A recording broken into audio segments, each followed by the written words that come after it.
Welcome back to GMP Scenario, presented by PharmaContentLabs.com. In the world of regulated manufacturing, sometimes the biggest disasters, well, they start with the smallest of changes. We're about to dive into a classic case study that pulls back the curtain on a modification that seemed totally insignificant, but really had the power to unravel everything. So picture this. You're in quality assurance, you're one of the gatekeepers, and you're just doing a routine walkthrough on the production floor. You walk past a piece of equipment you've seen, 1,000 times. But today, something's different. There's a new sensor over here, a slightly different guard there. It's subtle, for sure, but it is not the same machine you saw yesterday. So what's the big deal?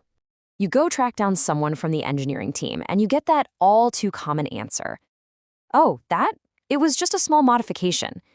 Now, they say it to sound harmless, right? But for anyone who operates under good manufacturing practices, the super strict rules that guarantee product safety and quality, that one little phrase is a massive, massive red flag. And as you start digging, the full story comes out. Yeah, the change happened during some routine maintenance.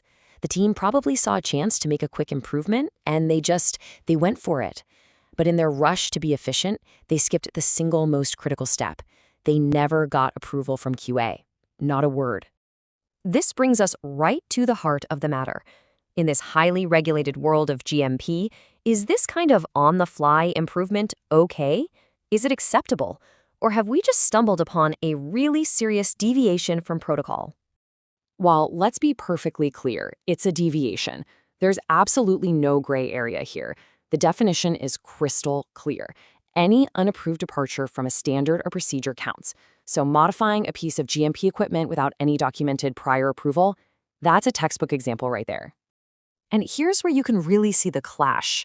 Engineering's action came from a practical place, right? They were doing maintenance. But the GMP requirement is absolute. Quality assurance must approve these changes before they ever happen. And it's in that gap between the well-meaning action and the formal approval that all the risk comes flooding into the process. So why is this such a big deal? Why is that gap so dangerous?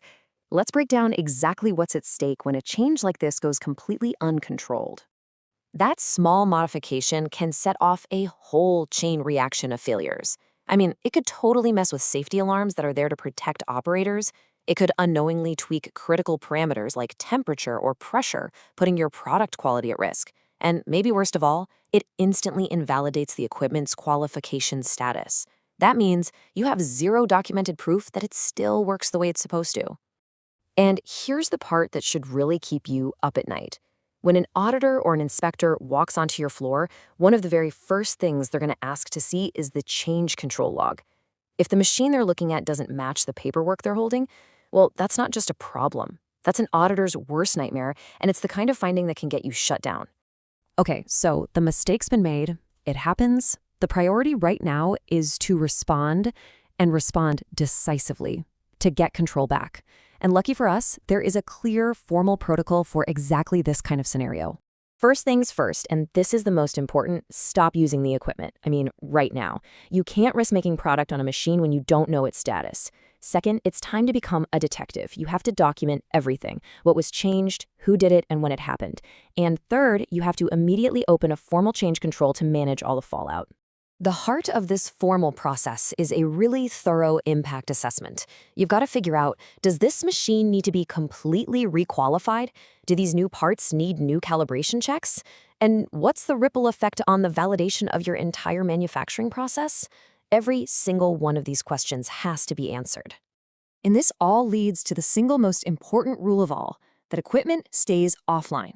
It cannot, under any circumstances, return to routine use until the entire assessment is done and the change has been fully approved by everyone who needs to sign off, especially quality assurance.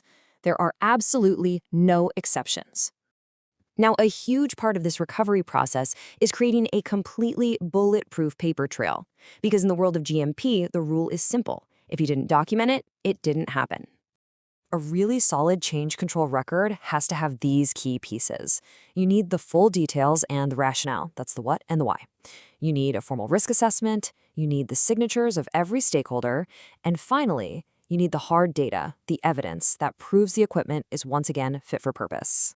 All right, let's start to wrap this up by looking at the root cause, right? The mindset that lets this happen in the first place. I like to call it the minor change trap. So, after everything we've just talked about, what do you think it is? What's the single most common mistake that kicks off this whole dangerous chain reaction? It's this. It's the temptation to just label a change as minor or like for like, simply to bypass the formal change control process. People see it as a shortcut, a way to save time, but what it really is a direct path to being non-compliant. But here's the crucial point you have to take away.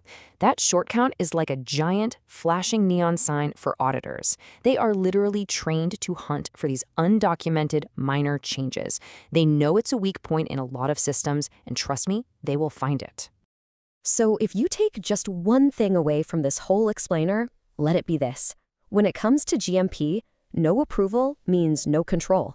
And in a regulated environment, a loss of control is a risk you simply can never, ever afford to take.